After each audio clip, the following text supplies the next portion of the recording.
Good morning, everyone. This is Lupine Fiasco back with another Talishar.net gameplay video featuring FaB, Rising Rebellion, versus Dorinthea Iron Song. This game is played during the Dusk till Dawn meta, and we won the die roll, so we will be putting Dorinthea as the first player. Per Talishar stats for the month of July, FaB has a 22% higher win rate playing second rather than playing first. So if you have the opportunity in your game to choose whether to go first or second against Dorinthea, choosing second already puts you in a much better position to win. For sideboarding, we'll be keeping the same equipment loadout, no Emberblade, no pouncing links here. For the deck itself, we're going to side out our Enlightened Strikes and side in Sink Belows.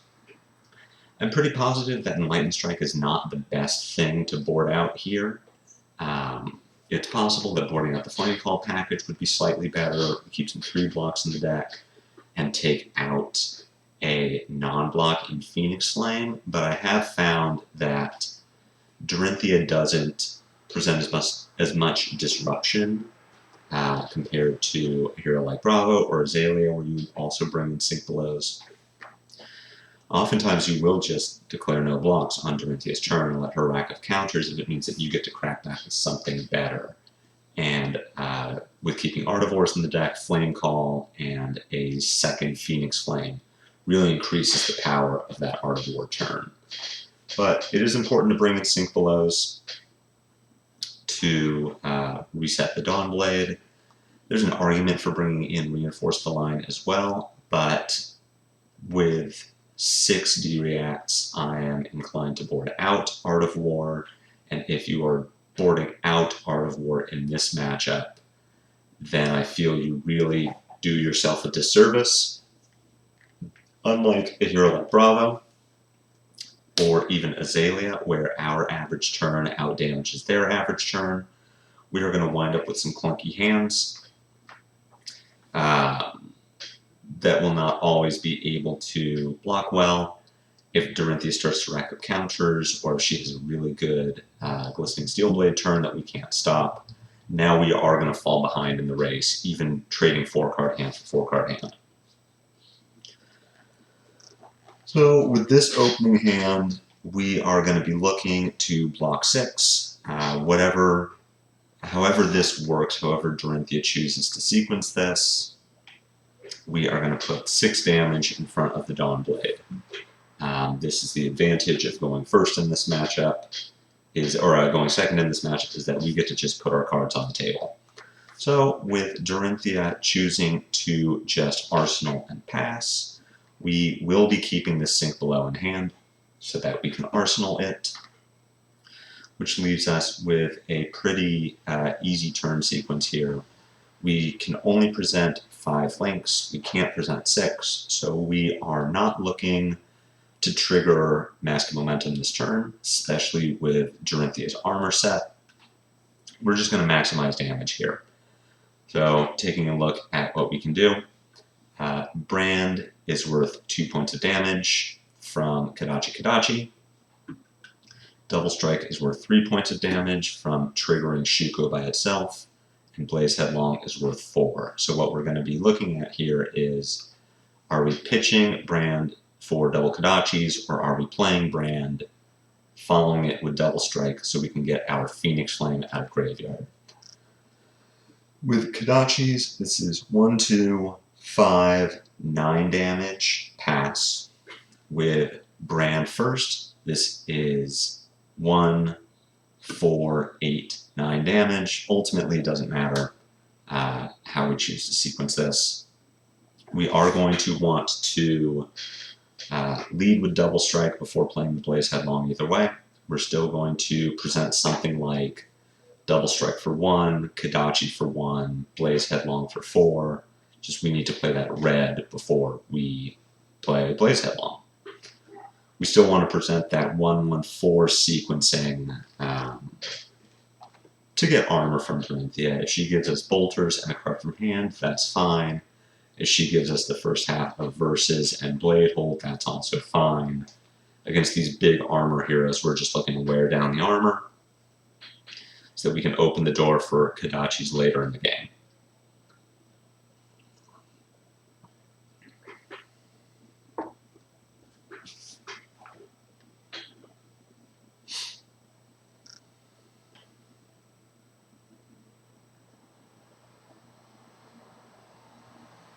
A few different arguments on what to do here, what the sequencing would be.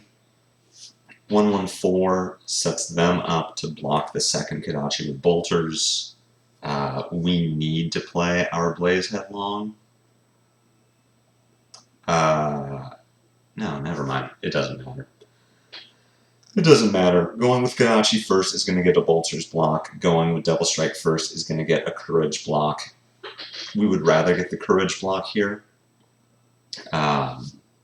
This sequencing was actually correct, though. Excuse me.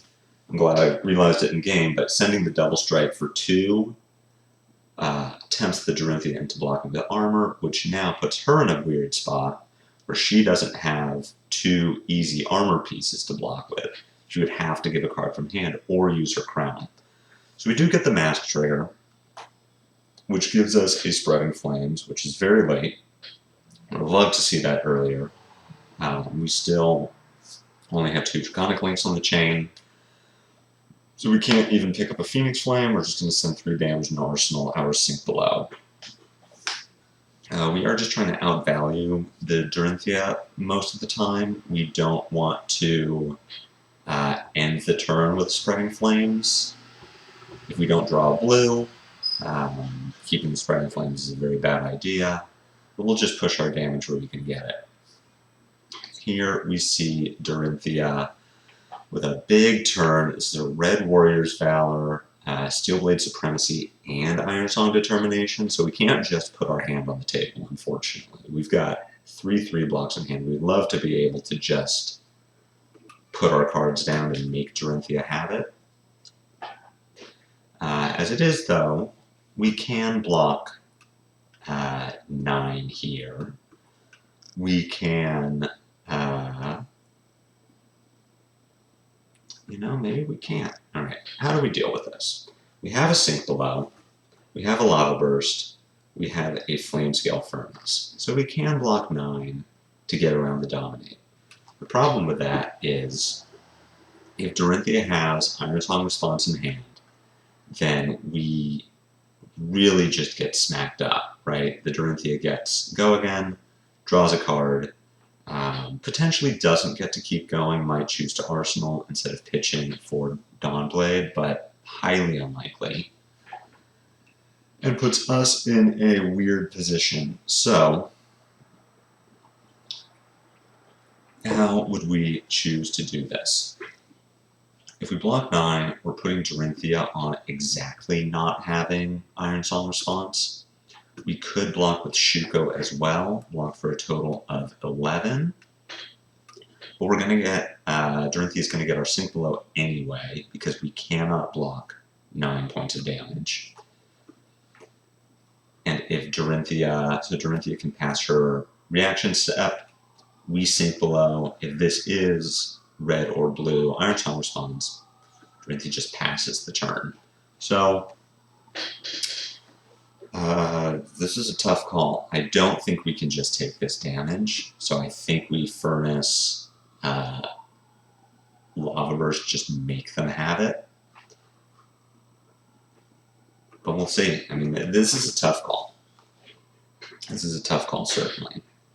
In the moment, if I'm having to decide now, I am blocking 9 and just making Dorinthea have it. I am blocking with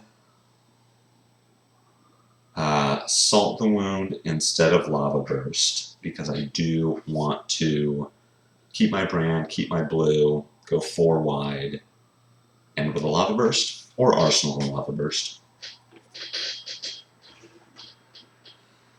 I am not sinking. As much as this blue brand is sort of disappointing, we'd love it to be a red brand.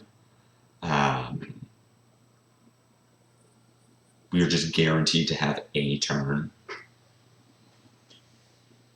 So this is a risky block, right? Like I said, this puts us on This puts the onus on Dorinthea to have Iron Song, and if she's running Rainbow Iron Song, there's a great chance she does have it. If she doesn't have it, then we blank what is a very good turn. We've seen Steelblade Supremacy, one of Dorinthea's key cards. Red Warrior's Valor isn't anything to laugh at. And Iron Song Determination is very good against FaB.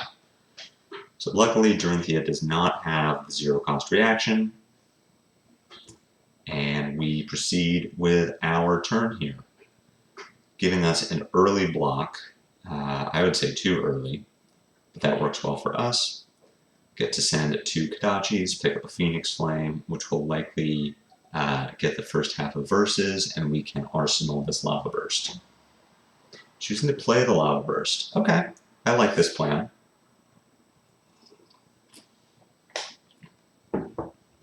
This is 6 damage, threatening a Mask Trigger. We get a card from hand and 2 pieces of armor to overblock the Lava Burst. And we get to pick up our Phoenix Flame for our arsenal. So I really like this play for myself. We lose out on 1 point of damage, but losing that 1 point of damage pushed so much more damage than we would have been able to get. So let's talk about skipping these blocks. Warrior's Valor, 2nd Iron Song Determination.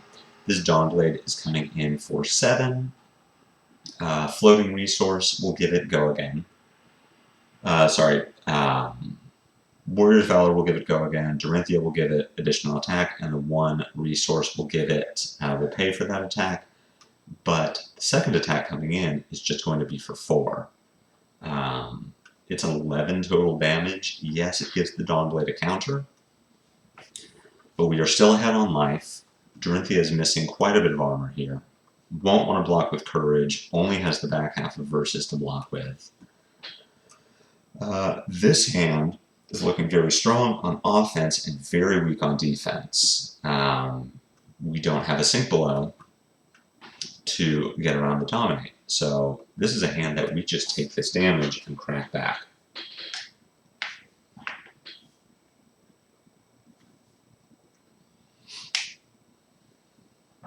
Again, we aren't interested in giving up a card from hand and Furnace to block this. Here, unfortunately, we don't have a blue, and we don't have a starter aside from the Flamecall Awakening, so we will be playing the Phoenix Flame out from Arsenal, closing the chain to get it into our graveyard. Then, looks like pitching Lava Vein Loyalty to play Flamecall Awakening. Pick up our Phoenix Flame. This is now link 1. The Phoenix Flame we just picked up can be link 2, and Blaze Headlong threatens the Mask Trigger. We can end on a Lava Burst. We can leave a Phoenix Flame in our arsenal, or we can pitch the Phoenix Flame to Flamescale Furnace to get 2 Kodachis to threaten another Mask.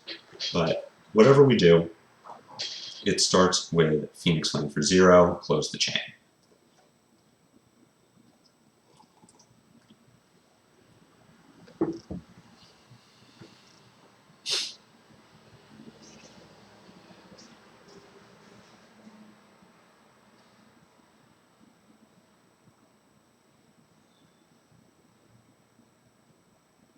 I have to give it up to my past self for seeing the line of sending Lava Burst and arsenaling the Phoenix Flame, because this hand with a Phoenix Flame and with a Lava Burst in arsenal rather than a Phoenix Flame is much worse. We have to snap to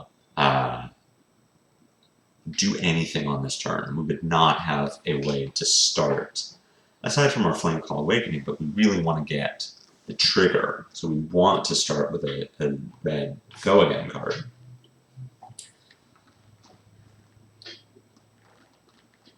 Sending 3 here.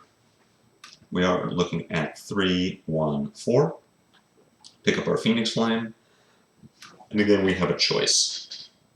Likely we'll be pitching the Phoenix Flame to the Flamescale Furnace, generating 2 resources, and now sending 115 to present a second Mask Trigger.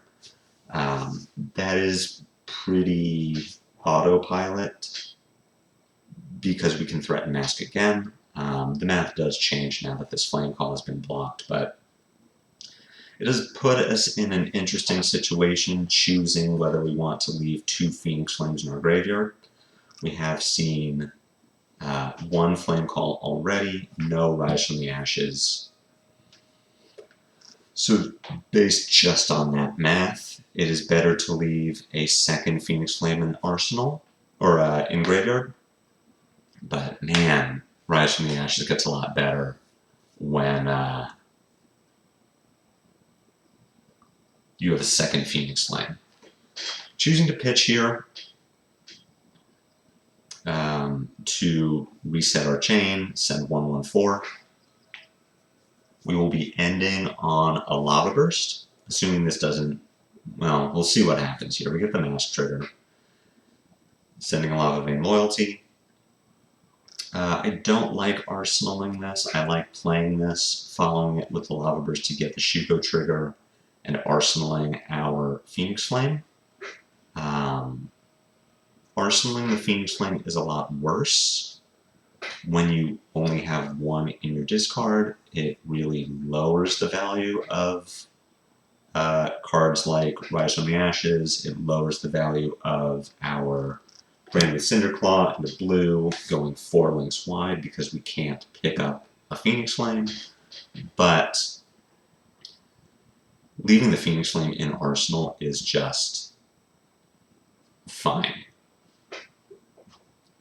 Especially when we're getting our Shuko trigger from Lava Burst.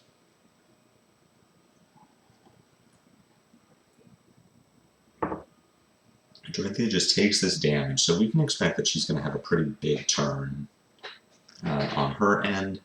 Here, we draw Rise from the Ashes. We're immediately punished for both not having a Phoenix Flame in our graveyard and not having 2 Phoenix Flames in our graveyard.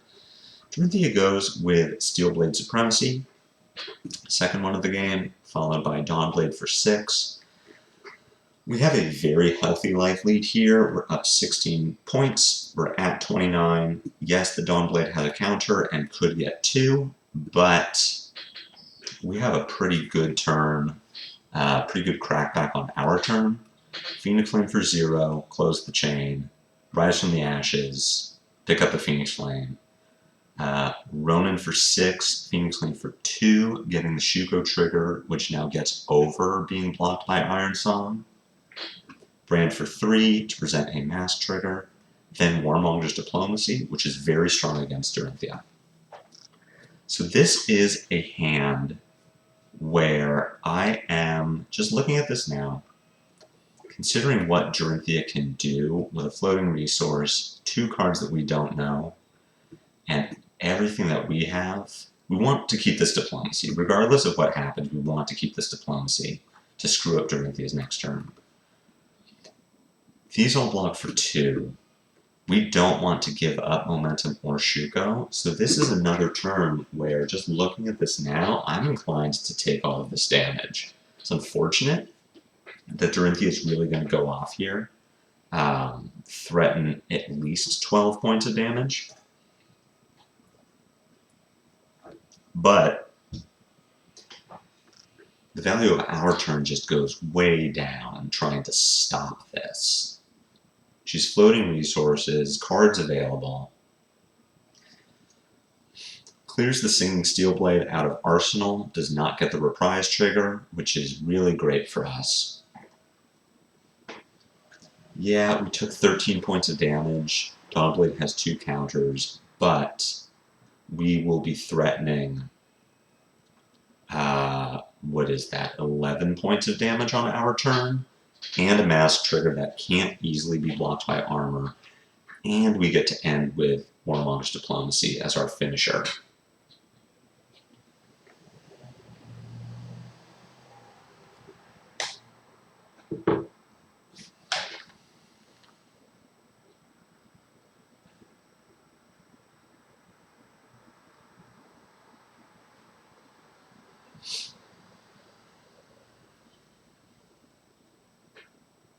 Get 2 Iron Song responses from our Dorinthea.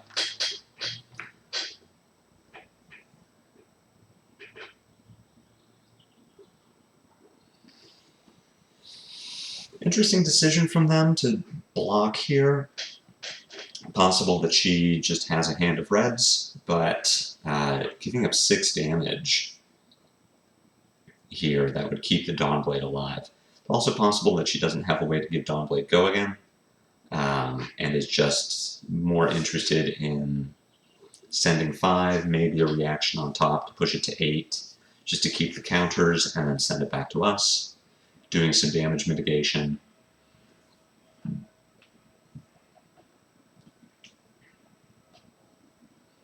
Just to make sure she's still alive for a turn.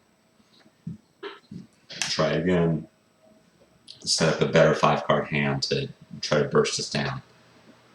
I believe here deciding if we want to pitch Diplomacy to Kadachi's or not. I don't like that plan, especially when Versus can block Kadachi. No, I disagree with this.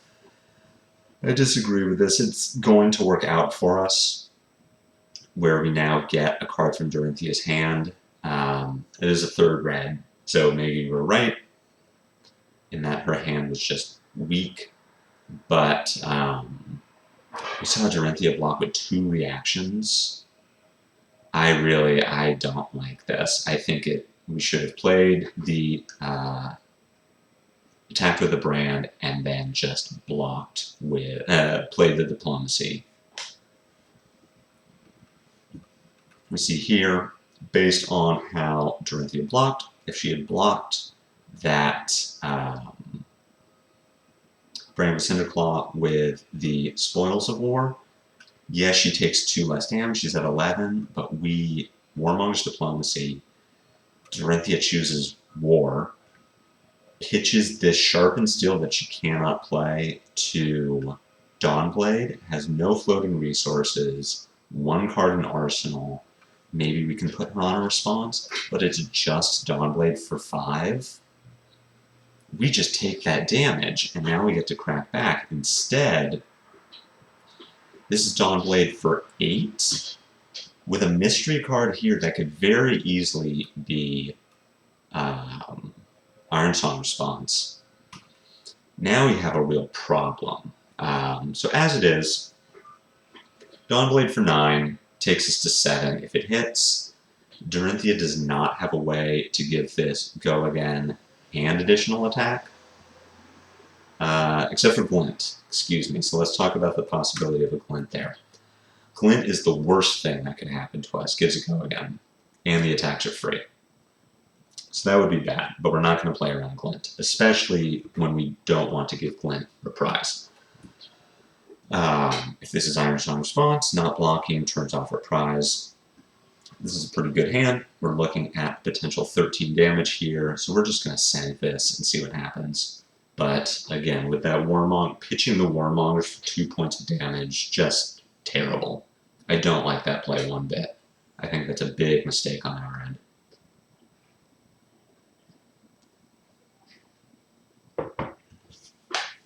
As it is, we're happy to get blocks from Dorinthea. We do want to try to line up 3-3-4 here. Playing the Rising Resentment first, we want to bait a block just in case Dorinthea is worried that we could have something to banish to the on-hit. Dorinthea choosing to block out here. So we are just going to look to pick up our Phoenix Flame. We're going to Arsenal this. I like arsenaling it here. There is no back half of the Shuko, so we would just be missing 1 point of damage. But there is a reason to attack with it as well. Dorinthea giving us Versus, which is interesting. See a Warrior's Valor, Dawnblade for 7. This is a time where we are totally happy to block this. Reset the Dawnblade. We know that there's no follow-up. With Dorinthea at 7, yes, she has no armor, so it's possible that we could get triggers from Mask of Momentum, but 7 is really even below the line of the on-hit being death. So in this case, if we're sending 1-1-2, Dorinthea is going to block the 2. So we can give magic momentum here. We want to block with this Soul Bead Strike because we have a blue so that we can send 4 1/4, something like that. Because we will not be triggering Shuko with these 3 cards, we can block with Shuko as well. That gets us to 7 to block the Dawnblade and reset. Here, considering blocking with a blue brand, but I'm imagining I'm going to select Undo Block, realize that I can save the back half of Furnace if I block with Soul Bead Strike.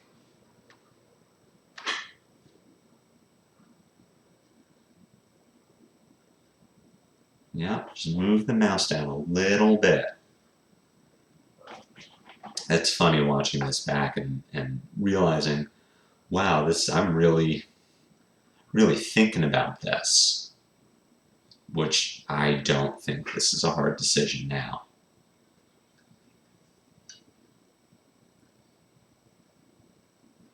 I suppose I'm considering blocking with the Ravenous Rabble and sending 6 damage on my turn to threaten the mask. 2 Kodachis going through and getting 2 cards to stop the mounting anger, but there's just more upside to blocking with momentum. We're sending 10 damage at Dorinthea with the hand that we've kept here. And that's 10 guaranteed, well, not guaranteed with Rabble, but based on the number of reds in our deck, we can say, theoretically, 10 guaranteed points of damage. We're getting 2 cards from our Dorinthea anyway, and maintaining a healthy life total.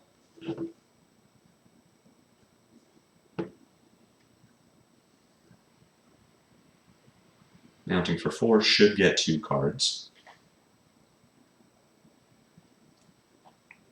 Only gets 1. Okay, so we're going to roll the dice here, see if we reveal a red. We don't. But it is enough to threaten lethal here.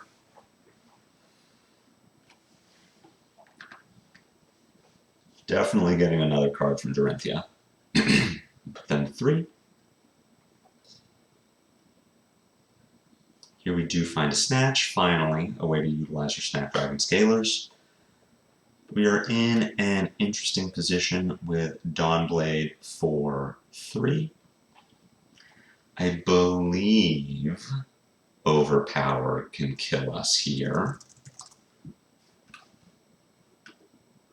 No, so Overpower costs 3. The most that this can be, if we don't block, is 6. Stroke of Foresight, Out for Blood, anything that pumps the Dawnblade up 3, takes us to 1, and then we kill Dorinthea. Dorinthea does not have a way to get this +4. So here, I am inclined to keep everything in my hand, start with Snatch, get 2 cards from Dorinthea, Snapdragons, then get to send 2, 2, 1, 1, 1. Which definitely kills Dorinthea. I like blocking with Furnace, just mitigating some life loss, not blocking from hand to keep them off of Reprise, going to a potential 2, and then winning the game.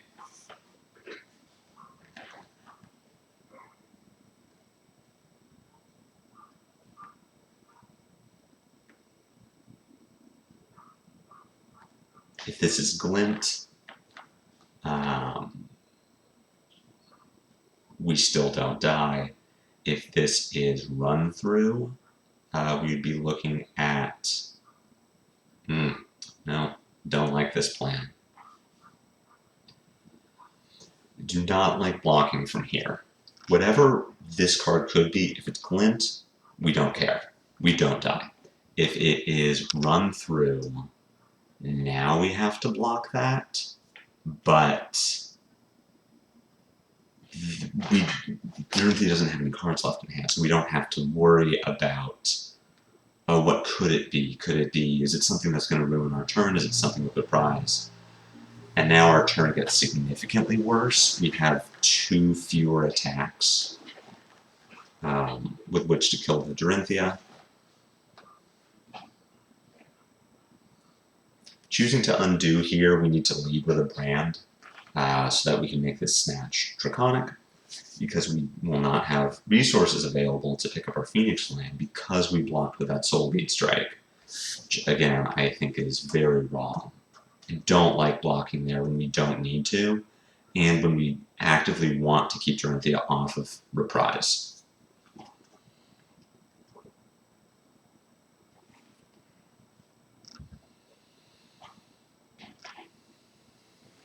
We do get 2 cards from Dorinthea here, which is fine. Send brand for 2, we get another card. We'll pick up our Phoenix Flame. Imagine if we had a Soul Bead Strike in this hand and our Dorinthea was dead. Or if we were at less life, but they had no card in Arsenal. As it is, we'll win here. We can go wide enough with a Blaze Headlong as a finisher, or Assault the Wound for 3, but we shouldn't have had to worry about this. Overall, you can see the power of just not blocking a lot of what Dorinthea does, letting the Dawnblade stack up if it means that we are going to get more value out of our attacks later. Also the power of a well-timed Syncola, being able to blank that Warrior's Valor Supremacy Determination turn. But it's Dorinthea. Outvalue them, make good blocking decisions, be aware of Reprise when you don't want to trigger it, when you can get away with not triggering it. And that's it. So good luck in your next games, and I will see you all later.